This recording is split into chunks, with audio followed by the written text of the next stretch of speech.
प्यारे विद्यार्थियों, मेरे चैनल अमितेक हिंदी में आप सभी का पुनः स्वागत है। आज मैं आपके लिए लेकर आया हूँ बहुत ही महत्वपूर्ण विषय, एक रसपूर्ण विषय, और आज का विषय है रस।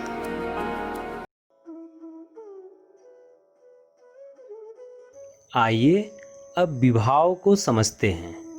विभाव शब्द का अर्थ है कारण। किसी कार्य के पीछे कोई न कोई कारण होता ही है। अस्थायी भावों को जगाने वाले कारण को विभाव कहते हैं। विभाव दो प्रकार के होते हैं। पहला आलंबन विभाव, दूसरा उद्दीपन विभाव। आलंबन शब्द का अर्थ है सहारा या सपोर्ट। जिसका आलंबन या सहारा पाकर अस्थायी भाव जगते हैं उसे आलंबन विभाव कहते हैं। जैसे नायक और नायिका, प्रेमी और प्रेमिका। यहाँ एक के मन में दूसरे के प्रति प्रेम जागृत होगा।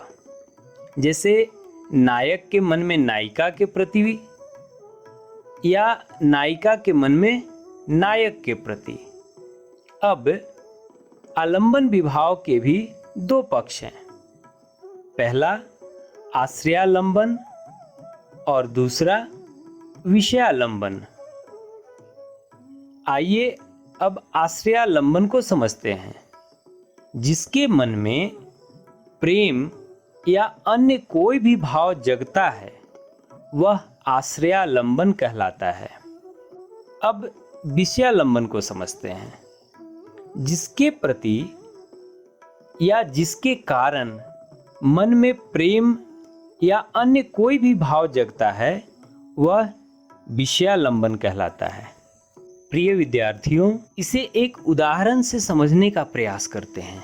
मान लो यदि कृष्ण के मन में राधा के प्रति रति या प्रेम का भाव जगता है तो कृष्ण आश्रय कहलाएंगे और राधा विषय। प्रत्येक रस में आश्रय और विषय अलग अलग होगा।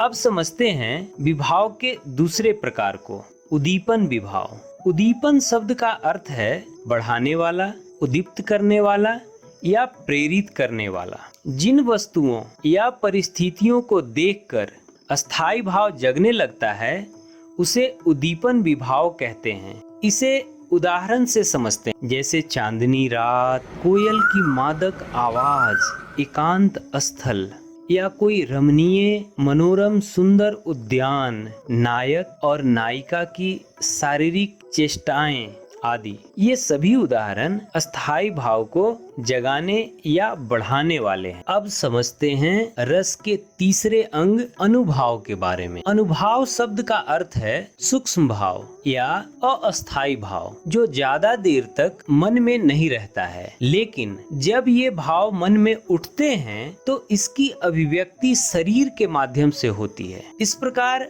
हम कह सकते हैं कि मन में उठने वाले भाव को व्यक्त करने वाले शारीरिक विकार अनुभाव कहलाते हैं। अनुभाव चार प्रकार के होते हैं। पहला कायिक अर्थात शरीर की क्रियाओं द्वारा अभिव्यक्त होने वाले भाव, जैसे उछलना, कूदना, इशारा करना। दूसरा वाचिक अर्थात वाणी के द्वारा अभिव्यक्त होने वाले भाव। तीसरा आहार्य अर्थात किसी की वेशभूषा को देखकर शरीर के द्वारा उत्पन्न होने वाले भाव। और चौथा सात्विक भाव।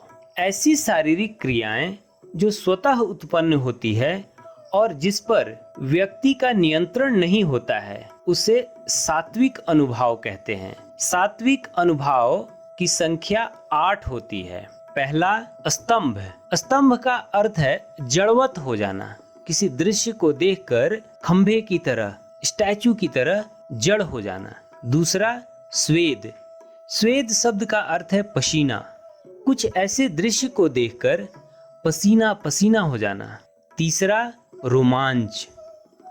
रोमांच का अर्थ है a cause of sudden excitement, अचानक उत्तेजित हो जाना। किसी दृश्य को देखकर, किसी घटना को देखकर उसे रोमांच कहते हैं। स्वर भंग अर्थात चाह कर भी बोल नहीं पाना। कंप अर्थात संपूर्ण शरीर का कांपने लगना। छठा विवर्णता अर्थात शरीर का रंग उड़ जाना, रंगहीनता भी कहते हैं इसे। सातवां अश्रु अर्थात आंसुओं की धारा निकल पड़ना।